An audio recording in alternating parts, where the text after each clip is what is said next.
बिस्मिल्लाहिर्रहमानिर्रहीम। अस्सलाम वालेकुम डियर स्टूडेंट। क्वेश्चन नंबर 4 देखें। Solve the following triangle. ये नीचे दी हुई ट्राइंगल हैं, 1 से लेकर इनके 6 पार्ट हैं, तो ये हमने सॉल्व करनी है, हल करनी है। When measurement of angle B is equal to 90 degree, इनके अंदर जो एंगल आपने बी बनाना है ना, वो आपने 90 डिग्री बनाना है। और आपको यहाँ पर एक एंगल दिया हुआ है, तो यहाँ पर एक साइड दी हुई है। इसी तरह से इस पार्ट में देखें तो एक एंगल दिया, एक साइड दी, इसके अंदर दोनों साइड दी हैं। इसके अंदर एक एंगल है और एक साइड है, इसमें भी एक एंगल एक साइड, इसमें भी दोनों साइड्स दी हैं। तो इस तरह से उसने हमें डाटा दिया हुआ है, हमने डाटा की हेल्प से ट्राइंगल बनानी है, फिर उस ट्राइंगल को सोल्व करना है। सोल्व करने का मतलब ये है कि उसकी जो साइड्स हैं वो भी सारी बतानी है और उसके सारे एंगल्स भी बताने हैं। एक एंगल उसने हमें दिया हुआ है पक्का 90 सबका, और बाकी जो एंगल मिसिंग है तो वो बताएंगे, जो साइड्स मिसिंग है तो वो बताएंगे। अब क्वेश्चन सॉल्व करते हैं। ये स्टूडेंट देखिए, मैंने डाटा लिख लिया है पहले पार्ट का, तो डाटा के मुताबिक हम ट्राइंगल बनाते हैं। तो ये मैंने पहले एक राइट एंगल ट्राइंगल वाली एक ट्राइंगल मैंने बना ली। तो उसने ये कहा हमें कि राइट एंगल जो 90 का एंगल है ना, वो आपने बी के ऊपर दिखाना है। तो मैंने यहाँ पर ये जो है ना 90 का एंगल दिखा दिया, ये बॉक्स, और यहाँ पर मैंने बी लिख दिया। ये जो उसने लिखा ना मेजरमेंट ऑफ एंगल, ये एंगल का साइन है, measurement of angle B is equal to 90, तो ये मैंने 90 का एंगल बना दिया। अब इसमें ये बी है तो इसके सामने स्मॉल बी होगा, यानी कि ये वाली जो साइड है वो स्मॉल बी से शो की जाएगी। अब बाकी जो है उसने सी हमें दिया हुआ है, मेजरमेंट ऑफ एंगल सी 60 दिया हुआ है। अगर मैं इसको सी कह देता हूँ, कैपिटल सी में अगर इसको कह देता हूँ तो, और ये एंगल 60 डिग्री कह देता हूँ, जैसे इसने ये कहा है कि measurement of angle C is equal to 60 degree, तो ये बात यहाँ पर पूरी हो जाती है। Measurement of angle C is equal to 60 degree, ये यहाँ पर पूरा हो गया। तो इसके सामने स्मॉल सी आ जाता है, ये वाली जो साइड है यहाँ से लेकर यहाँ तक, ये स्मॉल सी कहलाती है, ये साइड कहलाती है। और ये कितनी है, वो है 3 इंटू 3 अंडर रूट। तो ये साइड उसने हमें बताई है कि वो साइड है 3 इंटू 3 अंडर रूट में, ये साइड है, और सेंटीमीटर में इसके डायमेंशन है। अब जाहिर है कि ये सी है, ये बी है, तो ये वाला ए होगा, तो इसका नाम हमने ए रख दिया। और अगर ये वर्टेक्स ए है और ये एंगल ए है, तो ये हमारी जो साइड है वो क्या कहलाएगी, स्मॉल ए कहलाएगी। तो इस तरह से हमने इनके डाटा के मुताबिक नाम सारे रख दिए हैं। जो बी होता है कैपिटल, उसके सामने स्मॉल बी लिखा जाता है। जो कैपिटल सी हो उसके सामने स्मॉल सी लिखा जाता है साइड का नाम। जो कैपिटल ए हो वर्टेक्स का नाम या एंगल का नाम, तो उसके सामने स्मॉल ए लिखा जाता है। तो इस तरह से इनके नाम रखने का प्रिंसिपल है। अब हम सोल्व करते हैं। सोल्व करने में क्या करना होगा, हमें ये साइड और ये साइड मालूम करनी होगी और ये एंगल भी मालूम करना होगा। तो हम पहले ऐसा करते हैं कि साइड्स मालूम कर लेते हैं। ये वाला क्योंकि 60 डिग्री का एंगल है, तो उसकी सामने वाली साइड का नाम परपेंडिकुलर रख लेते हैं। तो बाकी ये वाली जो एक साइड बची हुई है, इसका नाम आप बेस रख लो, यहाँ पर आप बी लिख दो, बेस रख दो। और ये क्योंकि 90 का एंगल है तो इसके सामने हाइपोटेन्यूज बनना है, तो इसका नाम आप ऐसे हाइपोटेन्यूज रख दें। तो ये वाली जो साइड है हमारी ए सी, वो हाइपोटेन्यूज बन चुकी है। अब आप चलें पहले इसको मालूम कर लेते हैं। तो इसको मालूम करने के लिए आप इसका और इसका ताल्लुक देखो, तो कौन बताता है, इसका परपेंडिकुलर का और बेस का ताल्लुक हमें tan थीटा बताता है। तो आप tan थीटा लगा लो इसके ऊपर ratio, tan theta is equal to बराबर होता है वो परपेंडिकुलर ओवर बेस के। तो अगर tan थीटा देखते हैं तो थीटा यहाँ पर हमारे पास उसने दिया हुआ है, वो 60 डिग्री का उसने हमें दिया हुआ है, 60 डिग्री लिख दिया। परपेंडिकुलर उसने हमें दिया हुआ है 3 इंटू 3 अंडर रूट वाला, 3 इंटू 3 अंडर रूट, ये उसने परपेंडिकुलर हमें बताया हुआ है। और बेस हमें नहीं बताया हुआ, तो बेस का जो ए है वो आपने लिख लेना है, क्योंकि ए साइड का नाम है। अब tan 60 डिग्री हम मालूम करते हैं, वो हमें टेबल से भी आना चाहिए और कैलकुलेटर से भी यहाँ निकाल सकते हैं, क्योंकि कुछ उसने पूछा नहीं हमें। तो डियर स्टूडेंट, मैं टेबल की वैल्यू लगाने लगा हूँ। tan 60 डिग्री अगर हम टेबल जो ड्राइव किया था हमने, उसके अंदर वो tan 60 डिग्री किसके बराबर होता है, वो बराबर होता है 3 अंडर रूट के। तो 3 अंडर रूट मैंने इसकी जगह पर लिख लिया। तो डियर स्टूडेंट, tan 60 डिग्री सारा का सारा 3 अंडर रूट के बराबर होता है, वो हमने लिख दिया। अब इधर सेम लिखेंगे 3 under root into 3 under root over A. अब ये स्टूडेंट आपने ए क्योंकि मालूम करना है, तो आप ऐसा करो कि ए को इधर उठा कर ले आओ, तो ये इधर डिवाइड हो रहा है, इधर आकर मल्टीप्लाई हो जाएगा, यानी कि ऊपर आ जाएगा। और ये 3 इधर ऊपर है यानी कि सामने है, तो आप इसको ये कह सकते हो कि 3 इधर ए की जगह पर चला जाएगा, ए 3 की जगह पर आ गया है, तो 3 जो है वो ए की जगह पर उस तरफ चला जाएगा, दूसरी तरफ नीचे चला जाएगा। तो यूँ आप 3 × 3 under root over 3 under root ये वाला लाकर यहाँ लिख दें। अब ये 3 अंडर रूट और 3 अंडर एक दूसरे को काट देते हैं, तो जिसकी वजह से आपका आंसर क्या बनता है, यहाँ पर आपका ए का आंसर 3 बन जाता है। और क्योंकि ये सेंटीमीटर में दिए हुए थे डायमेंशन, तो हमने सेंटीमीटर लगा दिया। ये जो ए है उसका आंसर हमने 3 निकाल लिया सेंटीमीटर में। अब ए जब हमारे पास आ गया तो अब हम हाइपोटेन्यूज निकाल लेते हैं। ये सुना, इसको हाइपोटेन्यूज को यहाँ बी को निकालने के काफ़ी तरीके हैं। आप साइन थीटा लगा सकते हो, आप कॉस थीटा लगा सकते हो, बस आप टेन थीटा नहीं लगा सकते, बाकी दोनों रेशियोज आप लगा सकते हो। लेकिन आप पाइथागोरस थ्योरम भी लगा सकते हो। मैं पाइथागोरस थ्योरम लगा देता हूँ। वो बराबर होता है परपेंडिकुलर का स्क्वायर हाइपोटेन्यूज का square is equal to base का स्क्वायर प्लस परपेंडिकुलर का स्क्वायर।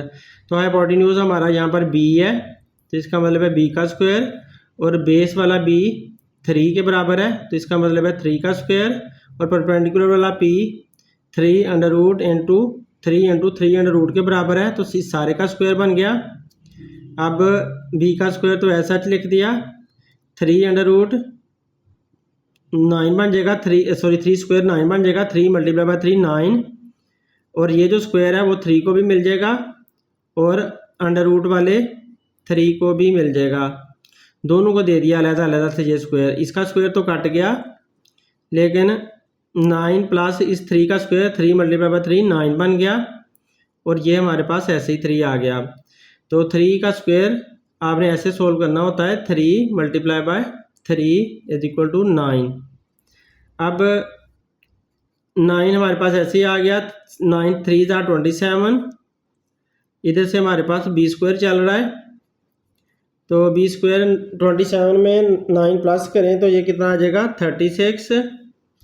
अब बी का स्क्वायर ख़त्म कर देते हैं, तो इधर से 36 का भी स्क्वायर अंडर रूट ले लेंगे, तो इधर अंडर रूट लिया तो ये कट गया, बी अकेला बच गया। 36 का अंडर रूट लेंगे तो आंसर क्या आएगा 6। ये प्लस माइनस में आंसर आएगा, लेकिन आपने प्लस वाला ही लेना है क्योंकि ये लेंथ है, और यहाँ पर सेंटीमीटर शो कर दिया। तो इस तरह से हमने बी फाइंड कर लिया, और बी यहाँ पर हम लिख देते हैं, ये हमारा बी आ चुका है जो कि 6 सेंटीमीटर है। तो देखें हमारी ये हाइपोटेन्यूज भी आ गया। अब हमने सारी साइड्स मालूम कर ली, ये एंगल थीटा भी हमने मालूम कर लिया। अब ये एंगल थीटा हमारा मालूम करने वाला रहता है।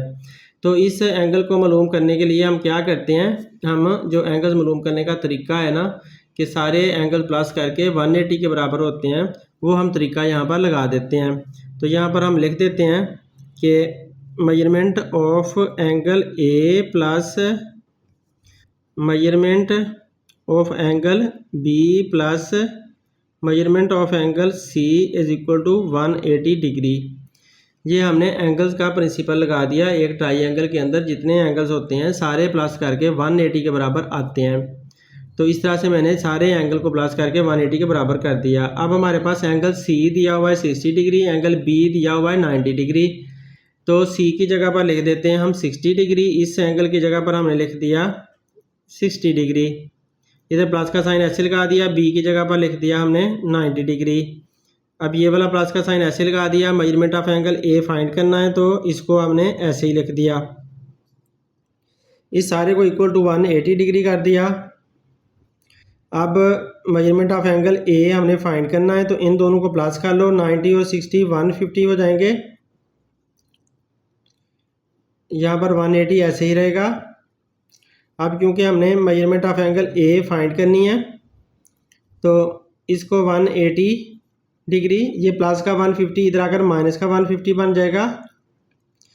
तो माइनस का 150 किया, 180 में से माइनस 150 किया, तो आंसर क्या आया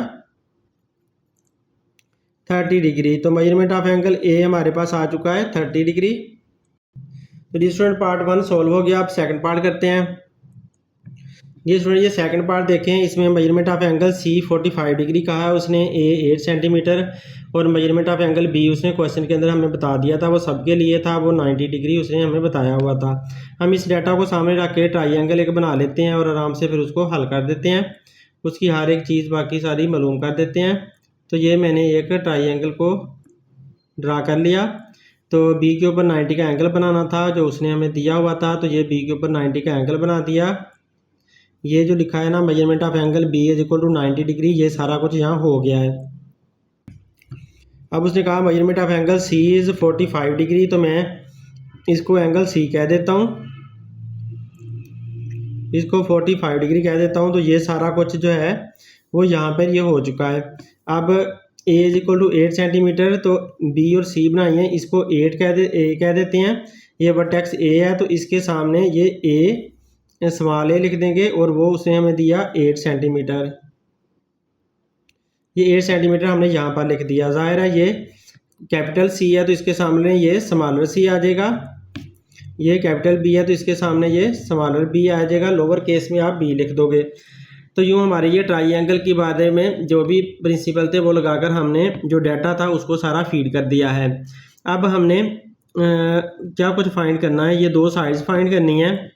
दो साइड फाइंड करने में से ये पहला हमें ऐसा करते हैं, इन दो का ताल्लुक देख लेते हैं। ये दो साइड फाइंड करते हैं तो हमें पता है tan थीटा इन दो का ताल्लुक बताता है। तो tan थीटा अगर हम देखते हैं इसका tan रेशियो को, तो ये बराबर होती है परपेंडिकुलर ओवर बेस के। और हमारा क्योंकि ये एंगल थीटा है तो ये हमारी सामने वाली साइड परपेंडिकुलर बनती है और ये वाली साइड हमारी बेस बन रही है। तो परपेंडिकुलर ओवर बेस, परपेंडिकुलर क्या है सी है और बेस क्या है ए इज इक्वल टू 8 है।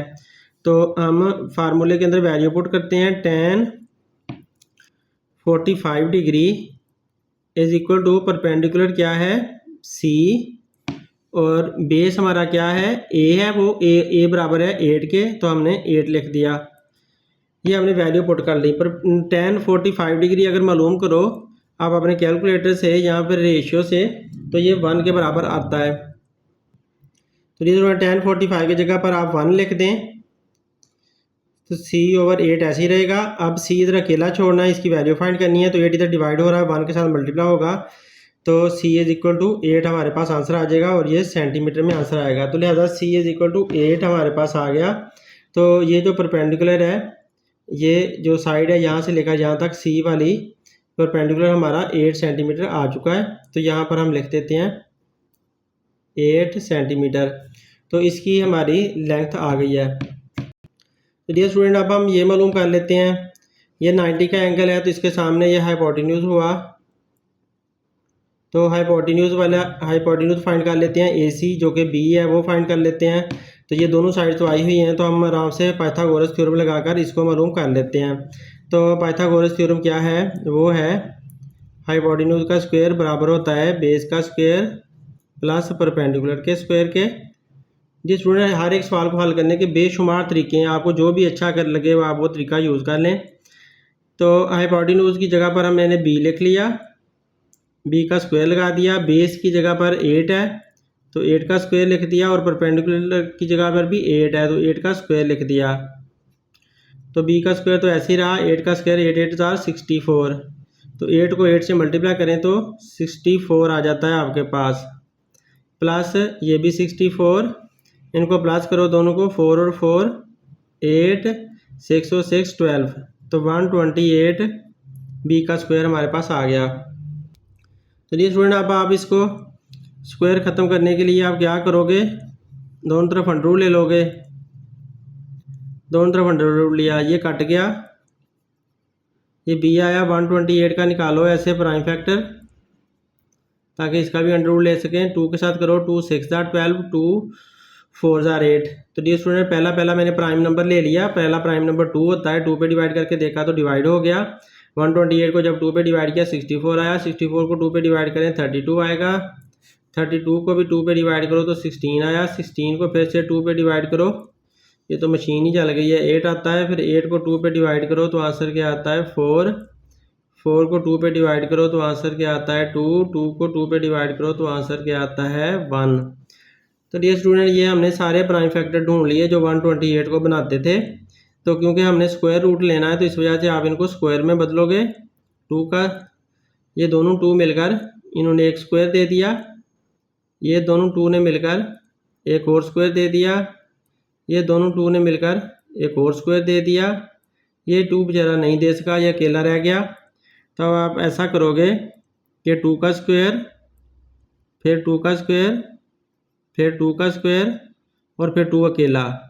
ये 128 की जगह पर सारे आते हैं, क्योंकि 128 को हमने ऐसा किया था ना, तो इससे ये सारे निकल आए थे। तो जो सारे निकले हैं ना वो हमने इसके अंदर लिख दिए 1 2 3, 1 2 3 और ये 2, इस तरह से मैंने लिख दिया है। अब जिनके स्क्वायर हैं इनको अलग-अलग करते जाओ, सबको अलग-अलग अंडर रूट देते जाओ, सबको अलग-अलग अंडर रूट दे दीजिए स्टूडेंट। अंडर रूट ने अपने स्क्वायर काट लिए, सारे स्क्वायर ने अपनी अपनी अंडर रूट काट दी और अपने टू बाहर निकाल दिए। तो 2 मल्टीप्लाई बाय 2 मल्टीप्लाई बाय 2, ये तीनों टू बाहर आ गए और ये टू बेचारा फंसा रह गया, अकेला जो था, इसका तो जोड़ा बनाया नहीं, पेयर नहीं बना, तो इसलिए अकेला अंदर रह गया। अब आप क्या करोगे, इनको आपस में मल्टीप्लाई कर लो। 2 2 ज़ार 4, 4 2 ज़ार 8 और अंडर रूट में 2 आ गया। तो डियर स्टूडेंट हमारा ये बी का आंसर देखें 8√2 सेंटीमीटर में आ चुका है। तो कोई भी तरीका इस्तेमाल करोगे आंसर हमेशा सेम ही रहने हैं, आपके दिमाग में जो भी तरीका आता है वो आप कर सकते हो इनके लिए। तो अब हमने बी की जगह पर क्या लिख दिया, बी का हमारे पास आंसर आया है 8√2। तो ये हमने आंसर उसका फीड कर दिया। अब अभी क्या रहता है, अभी हमारा एंगल थीटा मालूम करने वाला रहता है। डियर स्टूडेंट ये एंगल थीटा अभी हमने निकालना है। तो अब ये एंगल थीटा हम ढूंढते हैं। डियर स्टूडेंट एंगल थीटा ढूंढने के लिए आप लोगों को एंगल ढूंढने के लिए पहले की तरह ट्राइंगल का एंगल्स का रूल लगाना पड़ेगा। तो वो क्या था, पहले वाला ही वही, measurement of angle A plus measurement of angle B plus measurement of angle C is equal to 180 degree. ये एंगल्स का रूल लगा लिया। मेजरमेंट ऑफ एंगल ए हमने ढूंढना है, इसलिए उसको ऐसे ही रहने दें। मेजरमेंट ऑफ एंगल बी वो उसने हमें दिया हुआ है, ये देखें ना, ये बी दिया हुआ है 90 डिग्री। और मेजरमेंट ऑफ एंगल सी भी दिया हुआ है 45 degree is equal to is equal to 180 degree. अब ये तो हमने मालूम करना है ना, इन दोनों को प्लस कर लो, 45 और 90, ये बन जाएगा 13, 135 degree is equal to 180 degree. अब मेजरमेंट ऑफ एंगल ए हमें चाहिए, तो 180 डिग्री में से माइनस करना है 135 डिग्री। अब इसमें से माइनस करोगे तो आंसर क्या आएगा, 45 डिग्री। तो यूँ हमारा ए का आंसर आ गया 45 डिग्री। तो यूँ हमने ए भी निकाल लिया। तो डियर स्टूडेंट देखें हमने पूरी ट्राइंगल को सॉल्व कर लिया, हर एक चीज़ उसकी मालूम कर लिया है। जी स्टूडेंट ये सवाल भी हमारा कंप्लीट हो गया। अब नेक्स्ट पार्ट इसका देखते हैं। जी स्टूडेंट इस पार्ट को देखते हैं। इसमें ए 12 सेंटीमीटर है, सी 6 सेंटीमीटर है और बी हमें पहले से ही पता है वो 90 डिग्री है। तो वो एंगल है, इस वजह से आपने ये ट्राइंगल बना ली। तो डियर स्टूडेंट ट्राइंगल के अंदर आराम से बी जो है वो आपका 90 डिग्री वो बार बार कही जा रहा है, तो वो आपने यहाँ पर 90 डिग्री बी शो कर दिया। अब बी के सामने ये स्मॉलर बी होता है, तो इनको आप यहाँ पर हम सी लिखते आ रहे थे, बेशक यहाँ पर सी ही लिख लें, यहाँ पर ए लिख लें, फ़र्क नहीं पड़ता, इनकी जगह भी आप बदल सकते हो। तो अब सी के सामने स्मॉलर सी आ गया और ए के सामने स्मॉलर ए आ गया। अब उसने ए हमें बताया 12 है, तो इसका मतलब है ये ए हमारा ये 12 है, ये ए है ना, तो ये 12 सेंटीमीटर है और ये सी है तो वो उसने यहाँ 6 सेंटीमीटर हमें बताई हुई है। तो ये सारा मैंने डाटा की मदद से ये बना लिया है। अब हमने बाकी चीज़ें मालूम करनी है। बाकी क्या, पहले बी मालूम कर लेते हैं। बी हमें पाइथागोरस थ्योरम से आ जाएगा। तो अगर हमने इसको ए कह दिया, एंगल थीटा ये ए, तो ये वाला सामने वाला परपेंडिकुलर बना, तो सी यहाँ पर परपेंडिकुलर बन जाता है और ये ए बेस बन जाता है। तो इस तरह से हम पाइथागोरस थ्योरम लगा लेते हैं। जो एंगल थीटा होता है उसके सामने वाले को परपेंडिकुलर कहते हैं। तो पाइथागोरस थ्योरम क्या है, हाइपोटेन्यूज का square is equal to base का स्क्वायर प्लस परपेंडिकुलर का स्क्वायर। हाइपोटेन्यूज यहाँ पर क्या है, वो बी है, तो बी का स्क्वायर हो गया। बी क्या है यहाँ पर, ये बेस है वो 12 है, 12 का स्क्वायर। परपेंडिकुलर क्या है 6, तो 6 का स्क्वायर आ गया। 12 का स्क्वायर कितना होता है 144, और 6 का स्क्वायर 36, 6 मल्टीप्लाई बाई 6 36। बी का स्क्वायर ऐसे ही रहा, तो बी का स्क्वायर ये इनको दोनों को प्लस करो, 6 और 4 10, 3 और 4 7 और 1 8, तो 1 का 1 आया, 180 आया हमारे पास ये। तो आपने क्योंकि बी को अकेला फाइंड करना है तो स्क्वायर की वजह से अंडर रूट ले लेंगे, और 180 का भी आपको अंडर रूट लेना पड़ेगा। तो 180 का अंडर रूट लेते हैं, इधर से ये तो कट गया। तो 180 का अंडर रूट लेने के लिए आपको इसके प्राइम फैक्टर्स लेने होते हैं। प्राइम फैक्टर इसके बना लेते हैं। 180 के प्राइम फैक्टर बनाओ, 2 पे डिवाइड होता है तो 2 9 जार 18, 90 आता है। फिर से 2 पे डिवाइड करो तो 2 4 जार 8, 5 आ जाता है। अब की बार 2 पे नहीं होता, 3 पे डिवाइड होता है, 3 भी प्राइम नंबर है, इस पे डिवाइड करो, 3 1 जार 3, 3 5 जार 15, फिर से 3 पे डिवाइड हो जाता है, 3 5 जार 15। अब 3 पे भी नहीं होता, 5 पे होता है, 5 1 जार 5। तो क्योंकि स्क्वायर रूट लेना है इसलिए इसके स्क्वायर्स बना लो। ये 2 का स्क्वायर बनता है और ये 3 का स्क्वायर बनता है, ये 5 बेचारा अकेला रह जाता है। अब ये जो इनके स्क्वायर्स बने हैं वो हमने शो कर देने हैं। तो आप इस तरह से 2 का स्क्वायर, इसकी अंडर रूट, और 3 का स्क्वायर उसकी अंडर रूट, सॉरी ऊपर अंडर रूट आई हुई है। तो जिसमें ये 2 का स्क्वायर, ये 3 का स्क्वायर और ये 5 अंडर रूट, ये सारे मैंने इसके अंदर लिख लिए अंडर रूट के साइन के नीचे। अब इनको अलग-अलग से कर लें। इधर बी ही हमारा चल रहा है, बी का स्क्वायर ख़त्म हो चुका है, तो इसका अलहदा दे दिया, इसको अलहदा दे दिया और इसको अलहदा दे दिया। अब जिनके स्क्वायर हैं वो कट गए, वो बाहर आ गए, तो 2 3, ये 5 अंडर रूट अंदर ही रह गया। अब इनको आपस में मल्टीप्लाई करो, 2 3 जार 6, ये 6 अंडर रूट 5, ये हमारे बी का आंसर आ गया। तो ये सेंटीमीटर में हमारा एक आंसर तो आ गया ना। तो इस आंसर को हम यहाँ पुट कर देते हैं, बी के आंसर को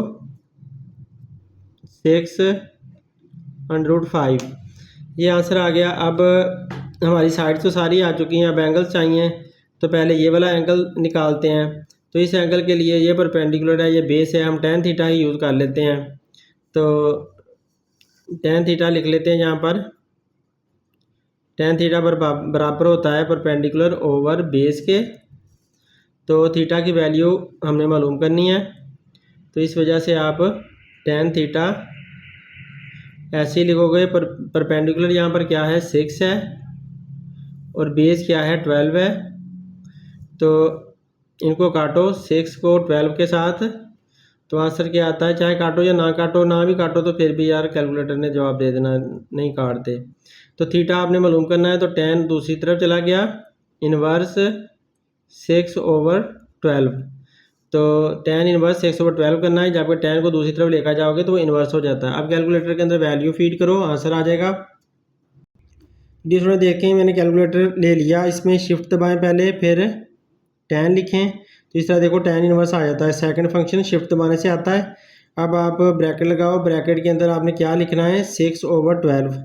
तो पहले आप लिखें 6, फिर ये ओवर का साइन है, फिर लिख दें 12 और ब्रैकेट क्लोज कर दें, तो जवाब हमारा आ गया 26.56 हमारा आंसर बनता है।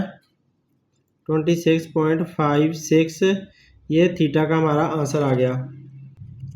जी स्टूडेंट, एक हमारा आंसर तो आ चुका है, अब दूसरा आंसर हमने मालूम करना है। दूसरा मालूम करने के लिए आप ट्राइंगल का रूल लगा दो। तो measurement of angle A plus measurement of angle B plus measurement of angle C is equal to 180 degree. ए हमारे पास क्या है, हमने वो मालूम करना है, क्योंकि हमारे पास ये वाला जो 26.5 आया ये यहाँ पर आया है, इसको यहाँ पर लिख लो 26.56, ये हमारा यहाँ पर आ गया है। इसको आपने मालूम करना है अभी। तो इसको मालूम करने के लिए हमने ये स्टेटमेंट लिख लिया है। तो मेजरमेंट ऑफ एंगल ए को ऐसे ही रहने दो, और बी हमारे पास क्या है, वो है 26.56 और सी क्या है, सॉरी यार मैंने आगे पीछे लिख दिया। तो बी हमारा 90 है, बी की जगह पर 90 लिखना था और सी की जगह पर लिखना था 26.56। तो जिसमें बी की जगह पर ये 90 डिग्री में लिख दिया और इसकी जगह पर सी की जगह पर 26.56 जो आंसर आया था वो लिख दिया, is equal to 180 degree same लिख दिया। अब मेजरमेंट ऑफ एंगल ए, इन दोनों को प्लस कर दो, 90 प्लस 26 तो 6 का 6 आएगा और 9 में 2 प्लस किया तो 11.56 ये आंसर आ जाएगा डिग्री में, इज इक्वल टू 180 डिग्री। अब आप ये प्लस का दूसरी तरफ जाकर माइनस का हो जाएगा, मेजरमेंट ऑफ एंगल ए को इधर ही छोड़ दें तो 180 डिग्री माइनस 11.56 इसको माइनस करेंगे तो हमारे पास नेक्स्ट आंसर आ जाएगा measurement of angle A is equal to, calculator से माइनस कर लें तो जिसमें हमारे पास आंसर आता है 63.4 आंसर आता है। तो ये हमारे सारे अब ट्रायंगल सॉल्व हो चुकी है। 63.4 यहाँ पर हम लिख देते हैं, 63.4 डिग्री। तो इसमें हमने सारी देखो साइड्स भी निकाल ली हैं और एंगल्स भी निकाल लिए हैं, यूँ हमारी ये ट्रायंगल भी सॉल्व हो चुकी है। ये सुनो इस ट्रायंगल का डाटा देखें तो measurement of angle A 60 degree दिया है, सी 4 सेंटीमीटर और बी के ऊपर हमें पता है वो 90 का एंगल है। तो हम ट्रायंगल बनाते हैं। ये मैंने अपनी मर्ज़ी की एक राइट एंगल ट्रायंगल बना ली। यहाँ पर राइट एंगल ट्रायंगल है, राइट का एंगल है तो ये 90 डिग्री बी के ऊपर हमने ये शो कर दिया। अब ये इतना हिस्सा हमारे पास आ गया। अब मेजरमेंट ऑफ एंगल ए, अगर मैं इसको measurement of angle A 60 degree इसको कह दूँ कोई मसला नहीं है, इसको आप मेजरमेंट ऑफ एंगल ए कह दें तो ए के सामने ये स्मॉलर ए आ जाता है, इसको स्मॉलर ए कह देते हैं। और ये वाला एंगल सी है, मेजरमेंट ऑफ एंगल सी, और इसके सामने ये स्मॉलर सी आ गया और बी के सामने ये स्मॉल बी हमने लिख दिया। सारी साइड्स के नाम लिखे गए हैं। डियर स्टूडेंट, अब हम फाइंड आउट करते हैं। पहले हम ऐसा कर लेते हैं कि इसमें हमें सी जो है वो 4 सेंटीमीटर उसने दी हुई है तो यहाँ पर 4 सेंटीमीटर लिख लें। तो सी 4 सेंटीमीटर हमने लिख ली। अब आप कोई सी भी साइड फाइंड कर लो, बी फाइंड करना चाहते हो आप बी फाइंड कर लें, ए भी कर सकते हैं। तो आपने पास मुनासिब सी रेशियो चूज़ करनी है। आप देखें इस साइड का जो गिवन है हमारे पास, इसका और इसका ताल्लुक कौन बताता है, तो वो tan थीटा बताता है। तो अगर ये थीटा है तो ये परपेंडिकुलर हुआ और ये वाली साइड हमारी बेस हुई। तो tan थीटा इसका और इसका ताल्लुक बताता है, उसको यूज़ कर लो। या फिर इसका और इसका ताल्लुक देख लें, इसका और इसका ताल्लुक बताता है cos थीटा, तो आप cos थीटा भी यूज़ कर सकते हो क्योंकि वो बेस और ओवर हाइपोटेन्यूज का ताल्लुक बताता है। ये सामने 90 का एंगल है तो ये वाला हाइपोटेन्यूज बनता है। तो इस तरह से आप ये वाली रेशियो भी यूज़ कर सकते हो। तो हम tan थीटा की रेशियो यूज़ कर लेते हैं। तो tan थीटा बराबर होता है परपेंडिकुलर ओवर बेस के। तो परपेंडिकुलर कितना है, थीटा हमारे पास यहाँ पर 60 डिग्री है, tan 60 डिग्री लिख लो। ये एंगल थीटा लगा लिया। परपेंडिकुलर को ए कहा हुआ है उसने और बेस को उसने 4 कहा हुआ है। अब ए हमने मालूम करना है और tan 60 डिग्री कितना होता है, tan 60 डिग्री डियर स्टूडेंट 3 होता है और 4 इधर मल्टीप्लाई हो रहा था, डिवाइड हो रहा था तो इस तरफ आकर मल्टीप्लाई हो गया और वो 3 के साथ आकर मल्टीप्लाई हो गया क्योंकि ये इधर डिवाइड हो रहा था। tan 60 डिग्री का मैंने 300 लिख दिया और 4 इधर डिवाइड हो रहा था वो इसके साथ आकर मल्टीप्लाई कर दिया। तो अब क्योंकि 4 के ऊपर अंडर नहीं है तो इस वजह से आपने 4 को ऐसे ही लिख देना है और अंडर में साथ 3 लिख देना है। तो ये हमारा ए का आंसर बन गया। तो ये स्टूडेंट यहाँ पर ए की जगह पर हम लिख देते हैं जो हमारा आंसर आया है 4 3 ये हमारा आंसर आ गया, वो हमने फीड कर दिया। अब ये 2 साइड आ गई हैं, ये तीसरी साइड मालूम करनी है तो पाइथागोरस थ्योरम लगा लेते हैं इसके ऊपर। क्या था वो, एच का स्क्वायर यानी कि हाइपोटेन्यूज का स्क्वायर बराबर होता है बेस का स्क्वायर प्लस परपेंडिकुलर का स्क्वायर। तो एच का स्क्वायर यानी कि बी का स्क्वायर बराबर है बेस का स्क्वायर यानी कि बेस की जगह पर क्या है 4 है, 4 का स्क्वायर परपेंडिकुलर का स्क्वायर मतलब ये जो हमने मेजरमेंट निकाली है इसका स्क्वायर। तो अब बी का स्क्वायर ऐसे ही रहेगा, 4 का स्क्वायर 4 4 जा 16 हो जाएगा, 4 मल्टीप्लाई बाय 4 और ये 4 का स्क्वायर अलहदा आ गया और 3 अंडर रूट का स्क्वायर अलहदा आ गया। ये जो स्क्वायर है इसका भी है इसका भी है, इसलिए ऐसा कर लिया हमने। तो ये 16 ही रहा, ये 4 का स्क्वायर 4 मल्टीप्लाई बाय 4 ये भी 16 बन गया और ये स्क्वायर इसके साथ कट गया, ये 3 बाहर निकल आया। अब 16 ये 6 3 जार 18, 3 1 जार 3 और 1 4, 48 बन गया और इधर हमारे पास बी का स्क्वायर चल रहा है। इनको प्लस करो, 8 और 6 कितना हो जाता है 14, 4 और 1 5 और 1 6, 8 और 6 कितना हो गया 14, 4 और 1 5, 5 और 1 6, 64 हमारे पास बी का स्क्वायर आ जाता है। तो अब आपने बी का स्क्वायर ख़त्म करना है तो इसका उल्टा अंडर रूट लेना पड़ेगा यानी कि स्क्वायर रूट लेना पड़ेगा और 64 का भी स्क्वायर रूट लेना पड़ेगा।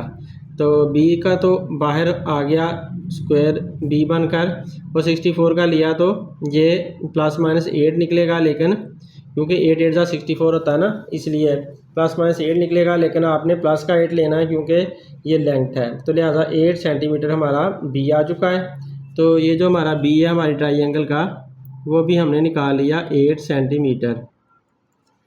अब देखें सारी तीनों साइड्स हमारी आ चुकी हैं। अब एंगल की बारी है, एक एंगल हमारा ये है एक ये है, तो एक हमने मालूम करना है।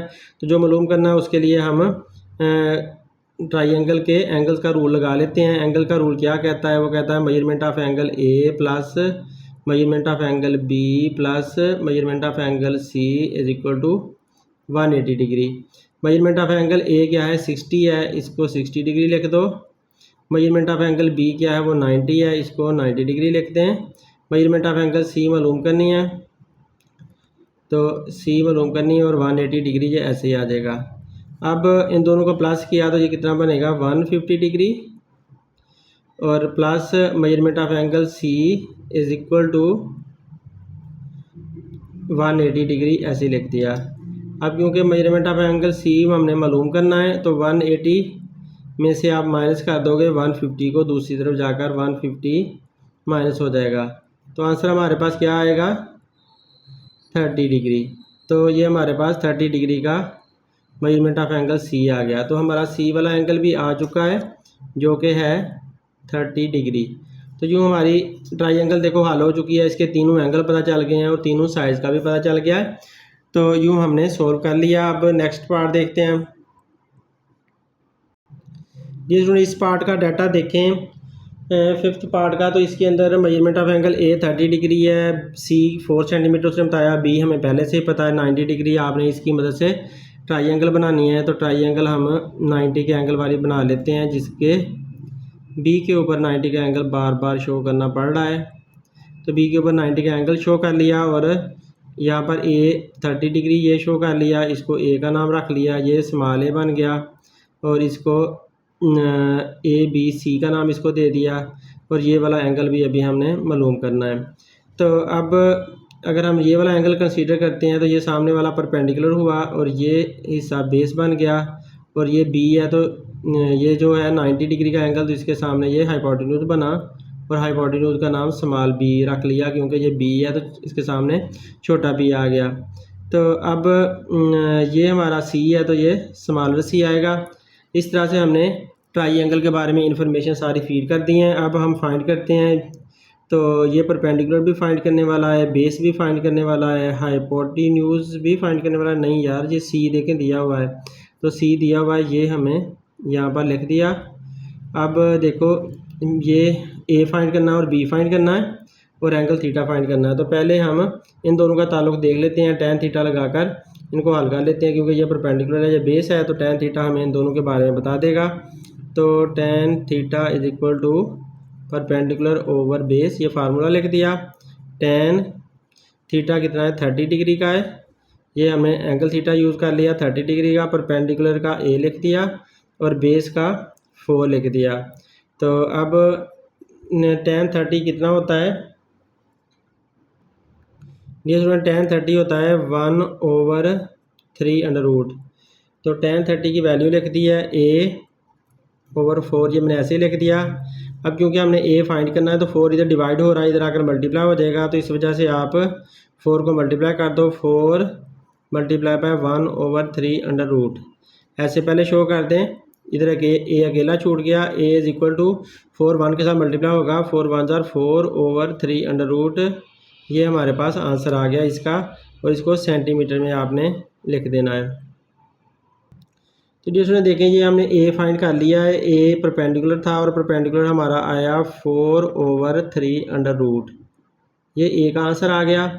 अब c का आंसर भी है, अब b का आंसर ढूंढना है, तो b के लिए आप पाइथागोरस थ्योरम लगा लो, चाहे आप रेशियो को इसी लगा लो, जो भी आप लगाना चाहते हो लगा सकते हो। अब मैं पाइथागोरस थ्योरम नहीं लगाता, मैं ना आपको इसकी और इसकी मदद से रेशियो लगाकर यूज़ करके देता हूँ। तो कोस थीटा की रेशियो यहाँ पर देखें, base over hypotenuse cos theta होता है, तो ये रेशियो हम लगा लेते हैं। तो cos theta is equal to base over hypotenuse, ये फार्मूला लिख दिया। और आपको पता है कि कोस थीटा कितना है यार, यहाँ पर थीटा यही है 30 डिग्री, तो cos 30 degree is equal to base कितना है 4 है, 4 ओवर बेस 4 है, हाइपोटेन्यूज हमने फाइंड करना है तो वो b है, उसको ऐसे लिख देते हैं। अब ये कोस 30 डिग्री देखो कितना आता है, कोस 30 अगर निकालते हैं ना तो वो आता है 3√/2 होता है कोस 30 डिग्री, तो इधर 4 ओवर b आ गया। अब आपने जब b ढूंढना है तो b को आप इधर ले आओ, इस तरफ b यहाँ पर नीचे है ना, तो इस तरफ b ऊपर आ जाएगा, मतलब यहाँ लिख लेंगे। इधर 4 ऊपर है, इसे 4 ओवर आप 1 लिख दो, और ये जो 3/2 है तो इस 3 को आप जो 3 है ना वो इधर ऊपर है, इस वजह से इधर नीचे चला जाएगा ऐसे, और यहाँ पर 2 नीचे है तो ये ऊपर चला जाएगा। मतलब जो चीज़ इधर डिवाइड हो रही थी ना वो इधर जाकर मल्टीप्लाई हो गई, ये डिवाइड हो रहा था इधर जाकर मल्टीप्लाई हो गया, ये इधर मल्टीप्लाई हो रहा था यानी कि ऊपर था तो इधर आकर डिवाइड हो गया, और b यहाँ पर नीचे था तो b यहाँ पर इस तरफ नीचे था तो इस तरफ ऊपर चला जाएगा। तो आप b और 1 लिखो या b लिख दो। तो इस तरह से आपने एक तरह की क्रॉस मल्टीप्लाई कर लिया। क्रॉस मल्टीप्लाई की मीन के 4 मल्टीप्लाई बाय 2 ये बन गया, और b मल्टीप्लाई बाय 3 ये आ गया, और 3 फिर इधर से इस तरफ भी चला गया। तो इस तरह से मैंने इसको क्रॉस मल्टीप्लाई एक तरह का कर दिया। अब 4 2 जार 8 बन गया, तो b का आंसर आपका ऊपर 8 आया, नीचे 3 को 1 से मल्टीप्लाई करें तो 3 ही आता है, तो ये b का आंसर आ गया। तो जी स्टूडेंट b की जगह पर उसका आंसर फीड कर देते हैं। b की जगह पर हम क्या लिखते हैं, b हाइपोटेन्यूज के बराबर है और वो हमारे पास आया है 8/3 तो ये हमने लिख दिया उसका आंसर। अब देखो ये साइड भी आ गई, ये भी आ गई, ये भी आ गई। अब एंगल रह गया ये वाला, तो एंगल मालूम कर लेते हैं। एंगल के लिए एंगल का रूल लगा लेते हैं, measurement of angle A plus measurement of angle B plus measurement of angle C is equal to 180 degree. अब मेजरमेंट ऑफ एंगल ए क्या है 30, तो 30 डिग्री लिख दिया। मेजरमेंट ऑफ एंगल बी क्या है 90 डिग्री लिख दिया। मेजरमेंट ऑफ एंगल सी हमने मालूम करनी है तो वो ऐसे लिख दिया इज इक्वल टू 180 डिग्री। अब ये 30 और 90 कितने हो जाएंगे 120 plus measurement of angle C is equal to 180 degree. अब क्योंकि हमने measurement of angle C find करनी है तो 180 में से माइनस कर दो 120 डिग्री, तो आंसर क्या आएगा, ये आंसर आ जाएगा जनाब 0 का 0 आया, 8 में से 2 निकाला 6 आया, तो 60 डिग्री हमारे पास मेजरमेंट ऑफ एंगल सी आ गया। तो सी की जगह पर लिख देते हैं ये 60 डिग्री का एंगल आया। तो यूँ डियर स्टूडेंट देखो हमारी ये सॉल्व हो चुकी है, इसकी सारी तीनों साइड्स भी आ गई हैं, तीनों एंगल भी इसके आ गए हैं, तो यूँ ये सॉल्व होगी ट्रायंगल। जी स्टूडेंट देखें ये इसमें हमें उसने बताया कि बी 10 सेंटीमीटर है, ए 6 सेंटीमीटर है और बी के ऊपर 90 का एंगल है। तो उसको सामने रखते हुए मैंने फिर से ये ट्रायंगल बना लिया और उसकी सारा डाटा फीड कर दिया है। तो जो ए था वो 6 सेंटीमीटर था, तो ए के सामने मैंने 6 सेंटीमीटर लिख लिया, ये कैपिटल ए, और उसके सामने स्मॉलर है, बी के सामने स्मॉलर बी लिख लिया और 10 सेंटीमीटर लिख दिया। तो इस तरह से मैंने डाटा सारा फीड कर दिया हुआ है। अब पाइथागोरस थ्योरम लगाकर हम ये सी फाइंड कर लेते हैं, क्योंकि ये दोनों साइड्स हमें दी हुई हैं। तो पाइथागोरस थ्योरम लगाते हैं, हाइपोटेन्यूज का square is equal to base का स्क्वायर प्लस परपेंडिकुलर का स्क्वायर। हाइपोटेन्यूज यहाँ पर क्या है, वो 10 है, 10 का स्क्वायर, बेस का स्क्वायर हमने फाइंड करना है, बेस का स्क्वायर सी के बराबर है था, और परपेंडिकुलर का स्क्वायर क्या है, परपेंडिकुलर का स्क्वायर 6 का स्क्वायर है। तो अब बी की जगह पर आप सी लिख लो, सी का स्क्वायर, और इधर 10 का स्क्वायर 100 आ जाएगा, और 6 का स्क्वायर 36 आ गया। अब 100 36 इधर प्लस का, इधर आकर माइनस का हो गया, और सी का स्क्वायर अकेला रह गया। 100 में से 36 निकालते हैं तो आंसर क्या आता है, 64। तो सी का स्क्वायर 64 आ गया। सी का स्क्वायर ख़त्म करना है तो अंडर रूट लिया, इधर भी 64 का अंडर रूट लिया, तो 8 8 64 होता है, लिहाजा 8 इसका आंसर आ जाएगा। आप 64 का कैलकुलेटर से अंडर रूट लोगे तो आपके पास 8 आंसर आ जाएगा सी का। तो ये सेंटीमीटर में आपने शो कर देना है, प्लस वाला आंसर लेना है क्योंकि ये लेंथ है।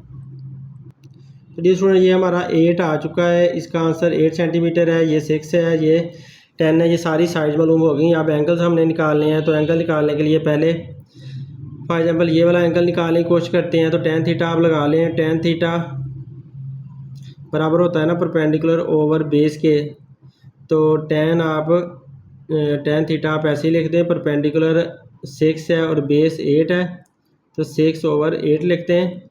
आपने क्योंकि थीटा फाइंड करना है तो tan उधर चला जाएगा, वो इन्वर्स बन जाएगा दूसरी तरफ जाकर, और 6/8 आ जाएगा। तो एक एंगल डियर स्टूडेंट 90 का तो होता ही होता है, तो एक एंगल आप लोगों ने और फाइंड करके बाद में आप लोगों ने एंगल रूल लगाना होता है। तो एक तो आपने इस तरह ही फाइंड करना होता है, तो लिहाजा tan इनवर्स फाइंड करते हैं 6/10 8 का। तो 6/8 का tan कैसे फाइंड करना है, tan इनवर्स आपको पता है कि आपने शिफ्ट दबानी है, फिर आपने tan लिख देना है तो tan इनवर्स आ जाता है, फिर आप 6 लिखो, इस तरह से डिवाइड का साइन है, फिर नीचे 8 आ गया, तो आंसर ये आपके पास आ गया 36.86। तो ये हमारे पास आंसर आया है 36.86, इसे राउंड ऑफ करके 36.9 कर देते हैं। 36.9 डिग्री हमारे पास एंगल थीटा का आंसर आ गया है। तो आप 36.9 ये वाला एंगल थीटा हमारे पास आया है, इसको लिख देते हैं 36.9 डिग्री। तो अब ये एंगल आ गया। अब ये ऊपर वाला एंगल मालूम करना है, तो ऊपर वाला एंगल मालूम करने के लिए फिर वो एंगल रूल आपको लगाना पड़ेगा। तो उसमें क्या था, measurement of angle A is equal plus measurement of angle B plus measurement of angle C is equal to 180 degree.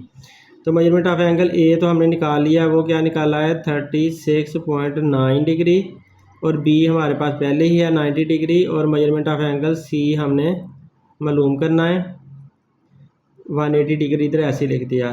तो इन दोनों को आप प्लस करोगे 36 और 90 को, तो आपके पास आंसर क्या आएगा 6 9 और 3 आ जाएगा 12.9, ये हमारे पास आंसर आएगा, plus measurement of angle C is equal to 180 degree. ये स्टूडेंट अब मेजरमेंट ऑफ एंगल सी आपने निकालनी है, तो 180 डिग्री में से माइनस कर देंगे 126.9, तो इनको माइनस किया तो हमारे पास आंसर इसका आएगा, आंसर ये स्टूडेंट आता है 53.1 डिग्री। तो ये हमारे पास मेजरमेंट ऑफ एंगल सी भी आ गया, यहाँ पर आ जाएगा measurement of angle C 53.1 degree. तो यूँ देखें हर एक साइड इसकी भी आ चुकी है। ये स्टूडेंट इस तरह से इसके सारे पार्ट सॉल्व हो गए हैं। उम्मीद है आप लोगों को वीडियो पसंद आएगी। अगर पसंद आती है तो अपने दोस्तों से लाजमी शेयर करें। अपना ख्याल रखें। अल्लाह हाफिज़।